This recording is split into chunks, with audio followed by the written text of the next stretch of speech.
Hey everybody, welcome back to my channel. My name is Leah Catherine, this is Leah Sees Movies, and we are back with the next episode of Young Justice.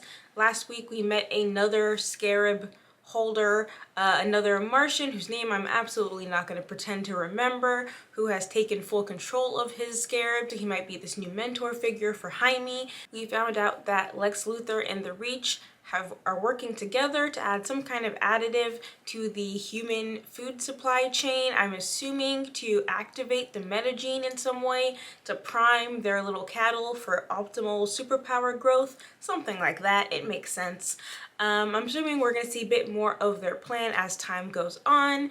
And Arsenal, we got to see him in a combat situation with the team for the first time, and he was as hot-tempered and impulsive as it seems every version of him is destined to be.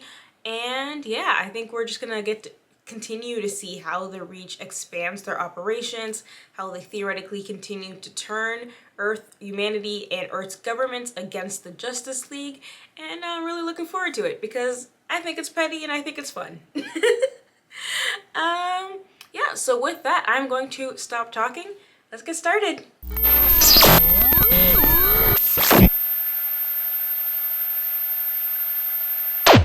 Atlantic Ocean. I love that the ship is mantis-shaped. I'd say I have no one to blame but myself, except it's getting a little hard to remember exactly who myself is. The whole world thinks I'm Tigress, professional assassin and trusted member of Black Manta's organization. I feel like this is the most obvious intro, episode that shows that, these are meant to be viewed week after week, catch up the audience in case they miss something. Leaving the whole hero thing behind so we could just be normal. Because this is some incredible interior narration here. Off. Tigress, this is Simon. He is here to psychically repair the shattered mind of my son. I'll know Calderon better than he knows himself. Okay, perfect. So Artemis, yeah, get to beating people up because we can't let that happen. How did it all go so wrong so fast? That's life, babe. Come on, girl. Think of a backup plan. Cause a distraction. Set something on fire. Pocket sand. My son never spoke of his feelings, but his words could not hide how much he cared for you, Tigress. So you'll be glad to know I will take action against the Martian witch that did this to our beloved Calderon. Great. Now I have to rescue Miss Martian, too. Long distance, less. She'll be fine. I'm not very comfortable with that. I just assumed, Into your mind. It is an intrusion. Girl, shut up. Stop pretending like you have standards now. It's so creepy. My smile displease? Is this it does. It really, really does. And put each other at ease? There has to be another way. Look, I'm not sure what the Martian etiquette is here, but Green Beetle is right. We need to trust each other. Okay, but can't Martians casually read each other's minds? Why does it have to be like a super invasive thing? That's literally their method of communication. I'm confused why suddenly the only option for her telepathy is maximum. So you are a white Martian. You came to Earth in order to pass as green. That must have been difficult. I'm supposed to be reading you. But your reluctance to probe deeply is clear. So allow me to volunteer my thoughts. Yeah, why couldn't you do that from the beginning? You're both Martians. I think we should keep Green Beetle and maybe Miss M goes on vacation. Just to be cool, just to be fun. Green Beetle is on our side. Can we just break his stupid little glass head? The Martian really did a number on you, Calder. Believe me, I know how it feels. Something's wrong. My mind clouding over. You!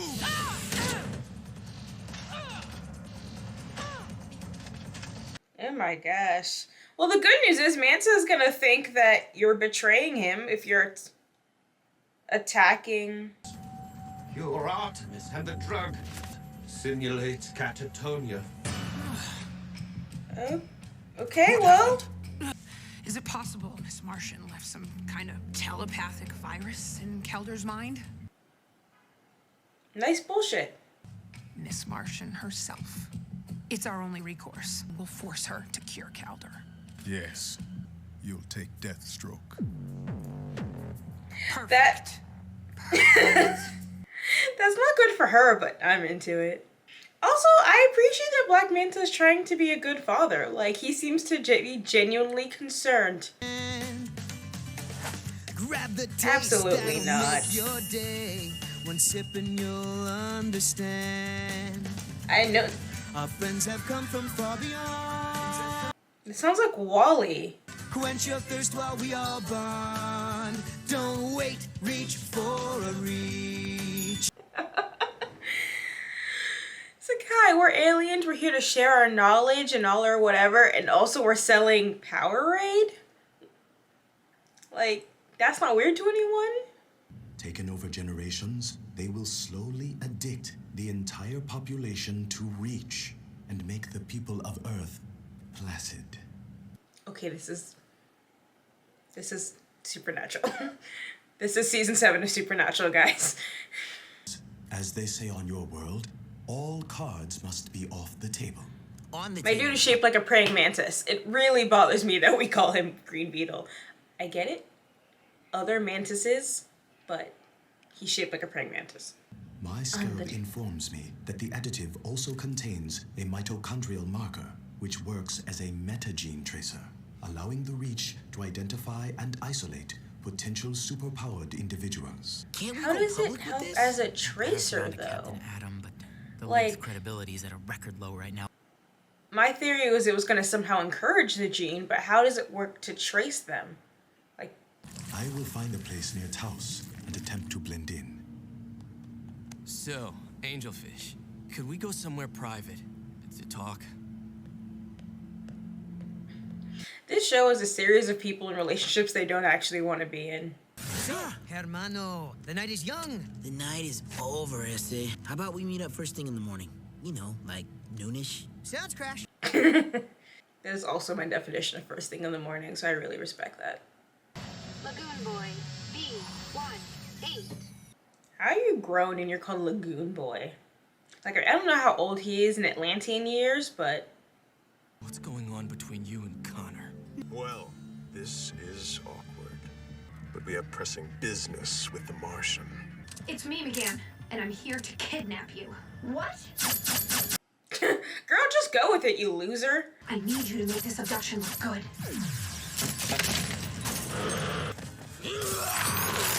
I just can't take Lagoon Boy seriously because he looks like a pufferfish.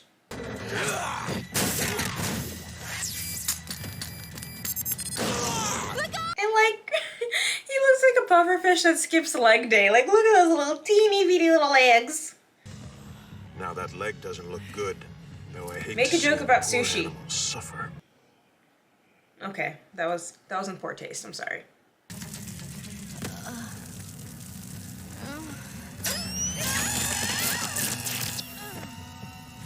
Ouch. I feel like everyone in the team should know it'd be harder than that to kidnap McGann, but... 0, 1.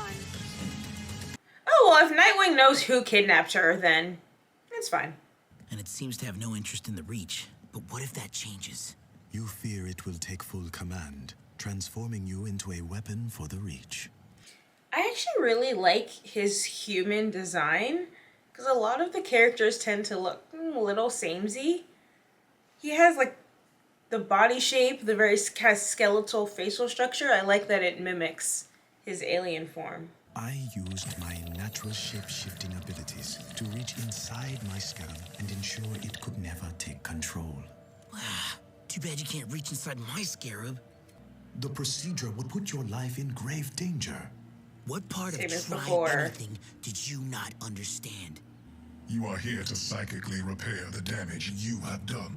Deathstroke is watching you at all times, which will activate a substantial explosive charge in your collar. So don't lose your head. Punny. Where does everyone get these inhibitor collars? Save my son, or die. I think he he's just a good dad. You know, I don't think he's really done anything wrong. Well, what should I do? Fix Calder. Fix it. The three of us will figure out the rest later. I'm not worried about the rest, but honestly, I don't know if I can fix Calder. Did I say it? Or did I say it? And what if I make things worse?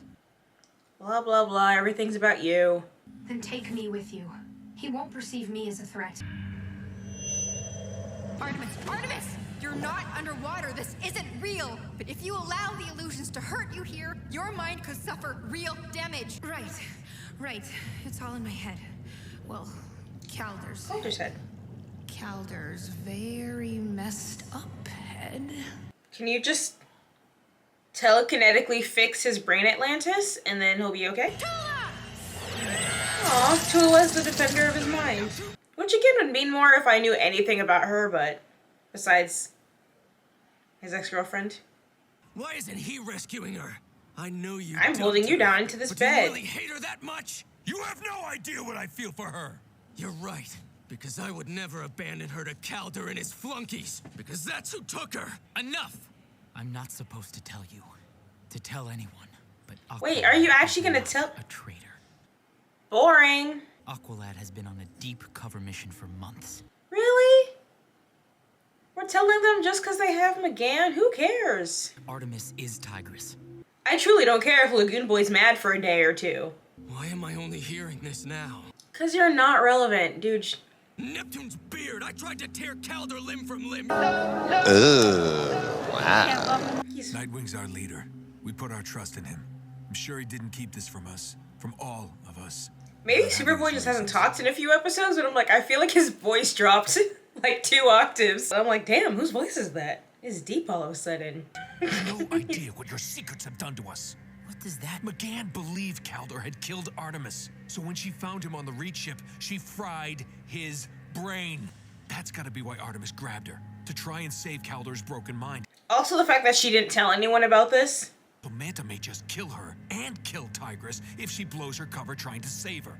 Because you thought it was a bad idea to share. I mean, historically, McGann's unreliable, so. Not real. Not real, but. So he's making Nightwing feel bad about not sharing knowledge, but McGann didn't tell anyone what she did to Calder. She told you. You didn't tell anyone what she did to Calder, so. Pot calling the kettle.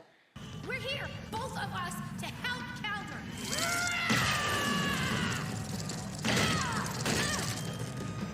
What am I doing? You're not real either. Just let her keep psychically beating up McGann, honestly. Move on to something productive. I want to see a baby Calder. Don't like that. It's Artemis. McGann and I are here to make you better. They saw me, Artemis. They saw me. Diego, I am alone. There is no one here. No, you're not alone. We're here. What is the word? Symbiosis. Together. Help us save you. Symbiosis. Do it. Finish it. It's what I deserve. Oh my god! I can't even enjoy her getting beat up because she's so self-pitying. I deserve it. Man, I mean, you do, but like, fix it first. Calder, I am sorry. It's like makes a giant mess and then lies down next to the mess. I can't believe I did this. Oh my god. Ruins. All the worst. Just the worst. Have to be ruins. We can fix things. Symbiosis. Together.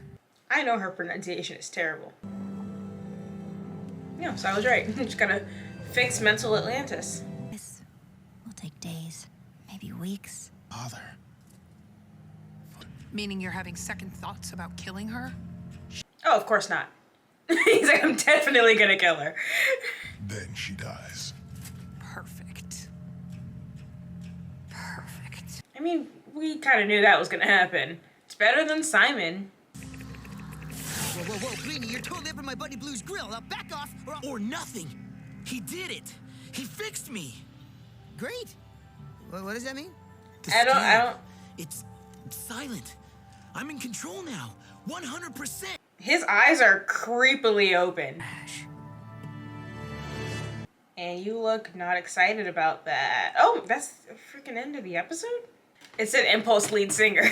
I was right. I was like, that's not, it wasn't Wally, but it was a Flash person. Okay, so we are making progress on fixing Calder. McGann sucks. Lagoon Boy also sucks. Connor is mad about secret keeping, but also everyone else is also secret keeping. So it's a little hypocritical, I'm be honest. I would like an explanation as to why Nightwing didn't tell them. I understand, like, obviously keep the circle small, you know, lessen the chance of leaks, but definitely you would think the OGs, specifically McGann and Connor, would be included in a plan that, you know, involves their best friend betraying them, thinking Artemis is dead, all that. I can see not telling, like, Robin, like the new Robin, like Beast Boy, Blue Beetle, they don't need to know. They don't really need to know what's going on. They're not there yet. But I would like to know why all of the OGs weren't included in the plan, because I've been, you know, asking that since kind of, I think, the earlier part of the season. Impulse looked not happy that Jaime is in full 100% control of the Scarab. So I'm curious if he did know more than he's letting on about what happened. Like, what made Jaime turn against humanity, and is it going to be something of like, oh, historically, I don't know, humans killed his parents or something happened that made him turn his back on all of humanity and, you know, side with the Reach. Like, there has to be, at this point, if he's concerned, there has to have been something greater that is going to potentially turn Jaime against Earth. So I'm kind of curious if that's what it is, and if he knows what it is, and like maybe things are starting to fall into place for this historical turn to evil that he'd been trying to prevent in the first place. Since obviously he's trying to keep a very, very close eye on Jaime at all times. I don't know, that episode just felt like it went by really quickly. Like, I feel like we just kind of, okay, so we're just getting into Calder's mind, we're starting to pull the pieces together, we're starting to, you know, get back the fragile parts of his psyche, basically. Obviously, for once, I want to say, obviously this is going to be a to-be-continued episode, but literally every time I've ever said that, that doesn't happen, except for, I think, the finale last season. So maybe this won't obviously be a to-be-continued, but it seems like we'd pick up the next episode of them fixing Calder and then now having to figure out a way to save McGann's life when Black Manta tries to kill her. Feels like that's going to be the next episode. I would like to get some Impulse focus. Obviously, we know he's very delicate about what information he gives out about the future. So now that he looks a little not excited about the idea of Jaime being fully in control of the Scarab, are we going to get maybe one solo episode of just seeing what he does all day when he's not with the team? And like, what is he keeping an eye on? What is he worried about? And how do all those little pieces lead to the future that we saw? And yeah, I'm sure we're going to get some team discord about Nightwing and his lies. I don't know. I feel like I don't have much to say. I feel like that episode flew by very quickly and we just kind of started to broach a bunch of concepts and then it ended. Okay, well, I will see you guys next week. Thank you so much for watching. If you enjoyed this, please like, subscribe, comment, etc. All those good things that make me very happy. If you don't want to do any of that, but you've watched all the way to the end of this video, thank you. I still really appreciate you. You can follow me on the Bird app at Leah Sees Movies, and I'll catch you guys next time. Peace.